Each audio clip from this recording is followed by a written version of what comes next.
Estamos de volta com o Pauta Especial aqui pela sua TV Educativa Canal 3 e voltamos a falar sobre tributos, sobre arrecadação tributária. No bloco anterior nós estávamos conversando aqui com o Manuel Isidro, que é o presidente da FENAFISCO, sobre dívida da União e a dívida dos estados. A FENAFISCO tem se interessado por essa dívida? A FENAFISCO também participa desse debate e recentemente participamos de reuniões lá na Câmara Federal, de uma comissão que debatia realmente a questão da dificuldade que os estados estão tendo para pagar suas dívidas.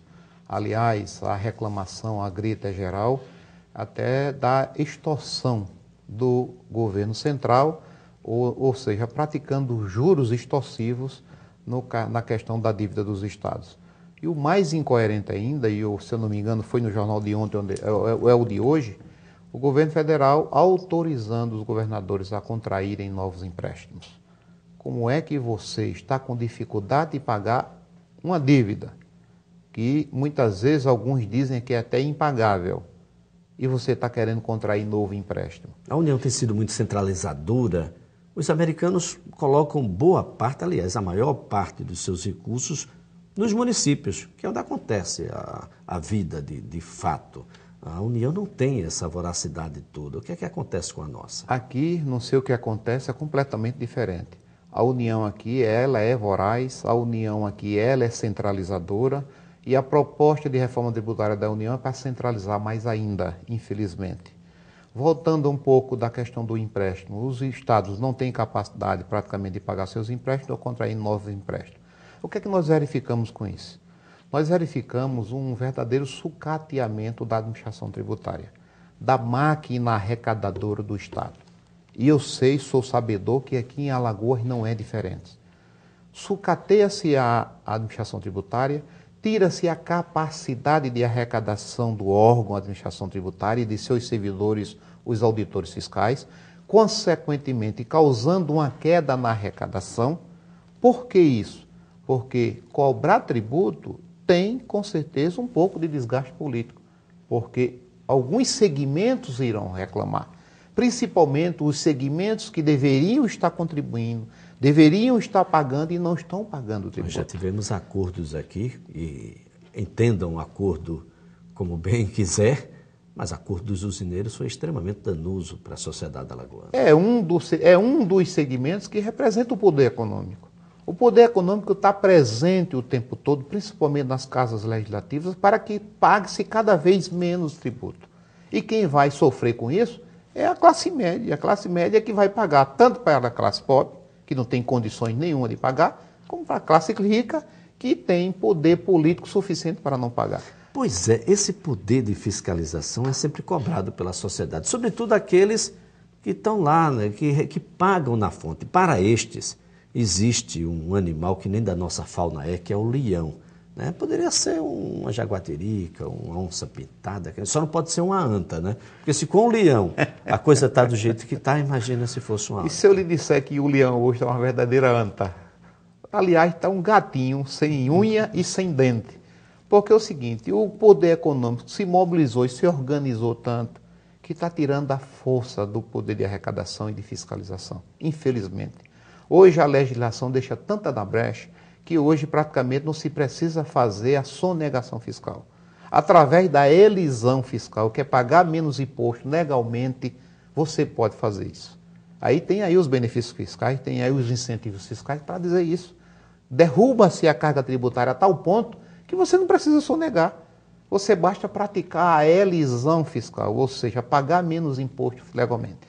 Então, e tudo isso legalmente, eu não vou ter qualquer problema? Não vai ter qualquer problema, porque o fisco não vai poder fazer nada com você, porque a legislação já lhe dá brecha suficiente para você fazer isso. Ou seja, existe uma parcela, uma camada da população que não entende de nada de tributação, que não compreende como é que se processa o sistema tributário, não compreende quais são os tributos que ele paga e para quem ele paga. Existe uma parcela pequena da população que representa o poder econômico, que sabe demais. Aliás, são eles que ajudam a construir a legislação, porque estão nas casas legislativas. E aí passam a praticar a elisão fiscal e pagar menos tributo e termina sacrificando a classe média, que fica feito um sanduíche no A meio. legislação, de certa forma, dificulta ou até mesmo impede que os fiscais cheguem até essas pessoas que enricam da noite para o dia, sobretudo aquelas que estão dentro do cenário político, que têm uma visibilidade da sua vida pessoal de forma pública, e as pessoas conhecem o seu passado econômico e vê a pujança desse passado ser trucidado rapidamente, e ele aparece com um comportamento econômico extremamente diferente do anterior. Olha, as administrações tributárias conhecem o nome, o CPF e o endereço de todos eles. Aí você poderia perguntar para mim, por que é que não se faz nada? Por falta de vontade política para se fazer isso. É necessário vontade política. A vontade política para localizar, identificar, buscar e punir todas essas pessoas vai causar um certo desgaste político. Por isso a FENAFISCO tem um projeto na Câmara Federal, que é a PEC 186, que insere 2 parágrafos do artigo 37 da Constituição, e um deles pede a autonomia da administração tributária. E aí nós estamos lutando no Congresso Nacional não só pela autonomia da administração tributária, mas nós estamos também lutando pela autonomia dos órgãos de controle. Agora há pouco nós estávamos falando no tribunal da importância dos tribunais de contas como órgão de controle. O Tribunal de Contas vale a pena? A gente tem que manter? É um instrumento de controle importantíssimo, que nós temos que nos inserir nesse debate da importância do Tribunal de Contas. É um órgão que vai ajudar em muita sociedade na questão da punição, principalmente dos corruptos. Então nós precisamos ter um Tribunal de Contas forte, com a autonomia que já tem, mas com vontade política daqueles que dirigem os tribunais de contas para fazer o seu papel constitucional, que é zelar pela boa aplicação dos recursos públicos. O que fazer para melhorar a imagem do fisco no Brasil? A comunidade tem uma ideia de um Robin Hood às avessas, né? Aquele que tira dos pobres para dar para os ricos. Quando é que a gente pode e de que maneira os trabalhadores do fisco estão enfrentando essa que é uma realidade? A FENAFISCO está trazendo dentro dessa 5ª Plenafisco um debate de extrema importância e que ainda é um tabu no nosso meio, que é a necessidade da participação política dos quadros do fisco no nosso meio. Essa discussão de participação política, ou de nos inserirmos na política, também a política partidária. Quando eu digo política, eu falo de uma forma geral, mas também da política partidária. Quando nós falamos hoje, eu acho que os órgãos de imprensa têm um pouco de culpa nisso, quando se fala em política hoje, na cabeça do cidadão mais comum, ele associa diretamente a tudo que não presta. A corrupção. Todo tipo de corrupção. Todo tipo de isso não mal isso social. Não é política, isso é politicagem. A política, ela vai proporcionar o bem comum. Essa é a função principal, primordial da política, é proporcionar o bem comum. Ou seja, se nós nos afastamos da política, aqueles que se consideram pessoas honestas, de bem e que não querem estar na política, porque segundo eles se associa tudo que não presta, se as pessoas de bem se afastam da política, quem é que vai ficar? Só vai ficar realmente quem não presta. Ou seja, nós não podemos deixar aquelas pessoas que estão decidindo os nossos destinos serem pessoas que são pessoas corruptas, pessoas que não prestam. Ou seja, temos que colocar pessoas capacitadas, pessoas honestas, preocupadas em promover o bem comum na política partidária também. Temos que nos inserir nesse processo, ou seja, só um processo de participação que é basilar para a democracia, que é basilar para o exercício da cidadania. O exercício pleno da cidadania é que vai modificar esse estado de coisas que nós convivemos. Pois é, esse é um cenário dantesco, a gente percebe de que há uma perversidade muito grande e as pessoas começam a entender de que, olha, por que imposto? Se esse imposto não se traduz no dia a dia em benefícios para a comunidade.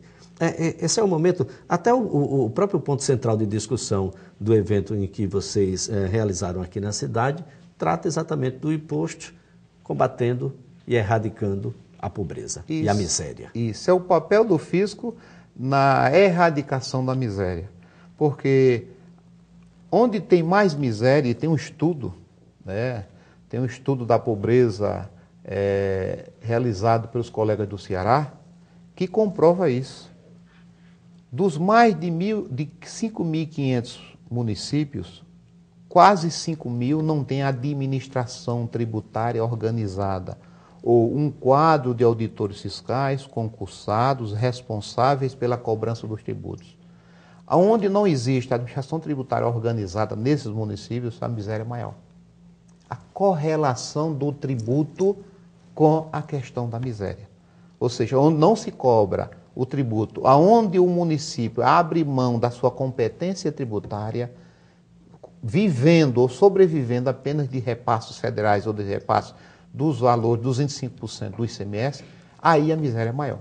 Aonde os municípios já estão utilizando com ênfase, utilizando toda a sua capacidade tributária, esses municípios, a miséria é menor. Aonde os estados, como aqui em Alagoas, eu tenho certeza que isso está acontecendo, porque eu vejo aqui a diferença muito grande do rico com o pobre, isso termina gerando miséria. Eu sinto que aqui em Alagoas, mesmo não sendo daqui, eu sinto que a competência tributária de Alagoas não está sendo totalmente cobrada. Por falta, muitas vezes, que eu sei que eu converso com os colegas do fisco, por falta de condições de trabalho, por falta de atender a demanda da categoria, por falta de dar autonomia suficiente para que o fisco trabalhe, deixar o fisco trabalhar. Isso vai aumentar a arrecadação do Estado. E aumentando a arrecadação, você tem uma capacidade maior de dirimir as mazelas sociais. Com certeza. Manuel Isidro, eu quero aqui agradecer a sua participação, os esclarecimentos. Muito obrigado mesmo. Nós é que agradecemos e um forte abraço. Eu lembro que o Pauta Especial estará de volta na próxima segunda-feira e, é claro, eu conto com você.